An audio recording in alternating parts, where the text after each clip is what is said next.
आज हम चर्चा करेंगे बीए भाग तृतीय प्रथम प्रश्न पत्र सेक्शन सी के अंतर्गत डीपी मुखर्जी के बारे में। डीपी मुखर्जी, जिनका पूरा नाम है दुर्जटी प्रसाद मुखर्जी, भारतीय समाजशास्त्री हैं। मार्क्सवादी विचारधारा या उपागम का इन्होंने प्रयोग किया है अपने अध्ययन पद्धति के अंतर्गत, और मार्क्सवादी उपागम के माध्यम से इन्होंने भारतीय समाज को समझने का प्रयास किया था। इन्होंने भारतीय समाजशास्त्र को अमूल्य योगदान प्रदान करने वाले समाजशास्त्री हैं। ये डीपी मुखर्जी लब्ध प्रतिष्ठित भारतीय थे, जिन्होंने न केवल समाजशास्त्र के क्षेत्र में वरन अर्थशास्त्र, साहित्य, संगीत, कला, विभिन्न क्षेत्रों में अपना बहुमुखी प्रतिभा को प्रदर्शित किया था। ये भारतीय मार्क्सवादी कहलाने की बजाय भारतीय मार्क्स शास्त्री कहलाना पसंद करते थे अपने आप को। इनका जन्म 1894 में बंगाल के ब्राह्मण मध्यम वर्गीय ब्राह्मण परिवार में हुआ था और 1962 में इनकी मृत्यु हो गई थी। ये जिस समय के विद्वान थे, उस समय संपूर्ण बंगाल में राष्ट्रीय चेतना का संचार हो रहा था। 1894 में हम सभी जानते हैं ब्रिटिश शासन के हुकूमत का टाइम था, और ये पुनर्जागरण, सुधार, इन सभी विचारधारा और भावनाओं का महत्व था। इस समय बंकिम चंद्र, रविन्द्रनाथ टैगोर, शरद चंद्र जैसे बड़े दिग्गज विद्वानों का साहित्य पर गहन प्रभाव था, संपूर्ण बंगाली साहित्य पर और भारतीय साहित्य पर भी। बंगाली साहित्य का भी पुनर्जागरण हो रहा था उस समय। तब के समय में डीपी मुखर्जी और राधा कमल मुखर्जी दोनों उसी समकालीन समाजशास्त्री थे, और दोनों ने भारतीय समाजशास्त्र में अपना अमूल्य योगदान दिया। भारतीय समाजशास्त्र के विकास के लिए एक नए मार्गदर्शन, नया राह, नई रास्तों को बताया, विभिन्न प्रकार की नई नई पद्धतियाँ बताई, और भारतीय समाज को समझने के लिए नवीन परिप्रेक्ष्य भी प्रस्तुत किया। उन्होंने अपने प्रथम लेख उद्योग में प्रजातंत्र लिखा था, और वो उस समय लिखा था जब ना तो हमारे देश में प्रजातंत्र था और ना ही उद्योगों का विकास हुआ था। क्योंकि उद्योगों का विकास जो हुआ है हमारे देश में 1900 लॉर्ड कर्जन के टाइम के समय हुआ है, जब बंगाल विभाजन के समय के आसपास, जब जमशेदजी टाटा ने अपनी एक लौह इस्पात की कंपनी लगाई थी, तब भारत में सही तरीके से वैध मायने में औद्योगिकीकरण की शुरुआत मानी जाती है। नहीं तो छोटे छोटे उद्योगों और पुरानी मशीनों से ही उद्योग का कार्य संपन्न होता था।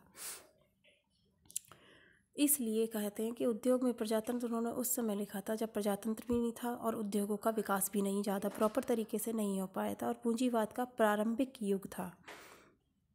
डीपी मुखर्जी ने साहित्य के क्षेत्र में भी विभिन्न प्रकार के उपन्यास लिखे थे।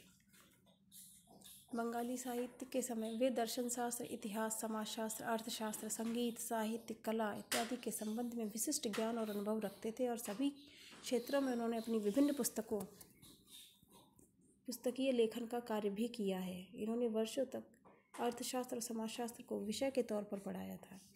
कलकत्ता विश्वविद्यालय से 1918 में इन्होंने एमए इतिहास में एमए किया और अर्थशास्त्र में भी एमए किया 1920 में।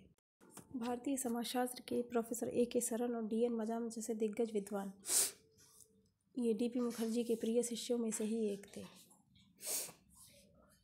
उनके मौलिक चिंतन और बौद्धिक सोच ने उन्हें नगर की सार्वजनिक गतिविधियों का संचालक बना दिया था।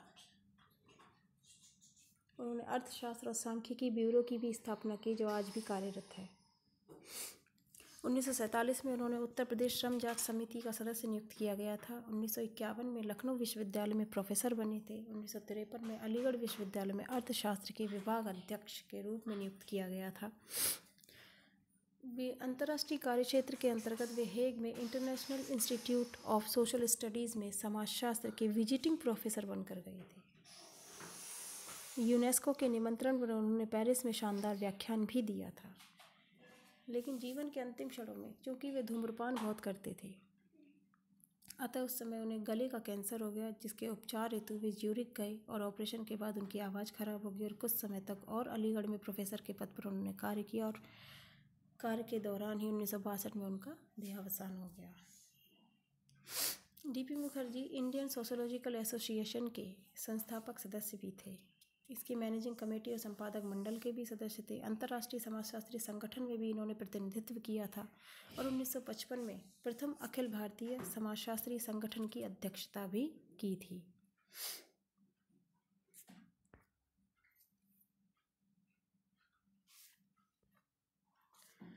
इन्होंने साहित्यिक योगदान में अपना अमूल्य जो योगदान दिया है उनकी कुछ पुस्तकों के माध्यम से मैं आपको बताना चाहती हूँ। इनकी बहुत सी पुस्तकें इन्होंने लिखी हैं, जिसमें पहली पुस्तक थी बेसिक कंसेप्ट ऑफ सोशियोलॉजी या समाजशास्त्र की मौलिक अवधारणाएं, 1932 में इन्होंने लिखी थी।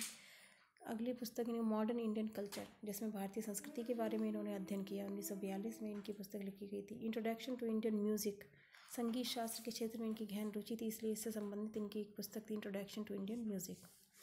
नेक्स्ट बुक है इनकी problem of Indian youth, Bharatiya Yuva वर्ग की समस्याओं के बारे में भी इन्होंने जिसमें बताया। व्यूज़ एंड काउंटर व्यूज़, मतलब विचार और प्रतिविचार। नेक्स्ट बुक थी इनकी डाइवर्सिटीज़, बहुत फेमस हुई थी। और Indian tradition and social change, भारतीय परंपरा और सामाजिक परिवर्तन, जिसके अंतर्गत इन्होंने भारतीय परंपराओं को द्वंद्वात्मक पद्धति के माध्यम से परंपराओं में परिवर्तन को द्वंद्वात्मक पद्धति के माध्यम से समझाने का प्रयास किया। द्वंद्वात्मक पद्धति वही पद्धति जो कार्ल मार्क्स ने प्रस्तुत की थी और हीगल जिससे संबंधित है। हीगल ने विचारों का द्वंद्व प्रस्तुत किया था, मार्क्स ने भौतिकवादी द्वंद्व प्रस्तुत किया था। और यहाँ डीपी मुखर्जी परंपराओं के द्वंद्व के माध्यम से या द्वंद्व प्रस्तुत करने के माध्यम द्वंद्व के रूप में जाने जाते हैं। यानी इनके बारे में काफ़ी प्रश्न पूछा जाता है कंपटीशन एग्जामों के अंतर्गत कि डीपी मुखर्जी या परंपराओं का द्वंद्ववादी सिद्धांत किसने प्रस्तुत किया था, परंपराओं के द्वंद्व की किसने विवेचना की है, तो उसमें हम डीपी मुखर्जी का ही नाम आएगा। आगे डीपी मुखर्जी के सामाजिक विचारों को विस्तार से आपको समझाएंगे।